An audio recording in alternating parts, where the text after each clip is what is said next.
টনিকে একজন ফোন করে বললেন যে তিনি তার ছেলেকে অপহরণ করেছে, তাই তার কাছ থেকে মুক্তিপণ ছিল $1 মিলিয়ন।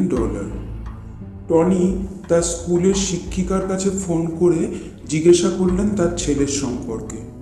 শিক্ষিকা জবাব দিলেন যে তার ছেলে স্কুলে রয়েছে এবং টনিকে তার ছেলের একটা ছবি পাঠালেন। টনি তার ছেলের ছবি দেখে কিছুটা শান্তি পেলেন, কিন্তু কিছুক্ষণ পর তার স্কুল থেকে ফোন আসে যে তার ছেলেকে অপহরণ করা হয়েছে। টনি গোয়েন্দা মেহুলকে অপহরণের বিষয়ে জানিয়েছিলেন এবং তাকে তার ছেলের ছবিও পাঠিয়েছিলেন। মেহুল স্কুলের সমস্ত গাড়ির তথ্য সংগ্রহ করেছিলেন এবং তার 3টে গাড়িকে সন্দেহজনক লেগেছিল। এই ছবিটি হলো 1 নম্বর গাড়ির ভেতরের ছবি এবং এটি হলো 2য় নম্বর গাড়ির ভেতরের ছবি, আর এটি হলো 3য় নম্বর গাড়ির ভেতরের ছবি। এবার আপনারা এই ছবিগুলো দেখে কি বলতে পারবেন যে এই 3টে গাড়ির মধ্যে কোনটিতে তার ছেলেকে অপহরণ করা হয়েছিল? যদি বলতে পারেন তাহলে নিচে কমেন্টে জানান।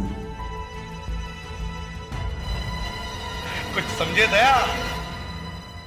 এই 2 নম্বর গাড়িটি ব্যবহার করা হয়েছিল, কারণ শিক্ষক যে ছবিটি পাঠিয়েছিল টনির ছেলে, সেই বোতল, যে জলের বোতলে জল খাচ্ছিল, সেই একই বোতল এই 2 নম্বর গাড়ির ভেতরেও দেখা যায়। দ্বিতীয় গল্পে মেহুল একটি মূল্যবান মুকুট প্রদর্শনটি পরিদর্শন করছিল। হঠাৎ করে লাইট বন্ধ হয়ে গেল এবং চোর এসে মুকুটটি চুরি করল। মেহুল জানতেন যে চোর এই 3টি পথের মধ্যে একটি পথ দিয়ে পালিয়ে গেছে। চোর এই 3টি রাস্তার মধ্যে কোন রাস্তাটি দিয়ে পালিয়েছে তা কি আপনারা শনাক্ত করতে পারবেন? যদি পারেন তাহলে আমাকে নিচে কমেন্টে জানান।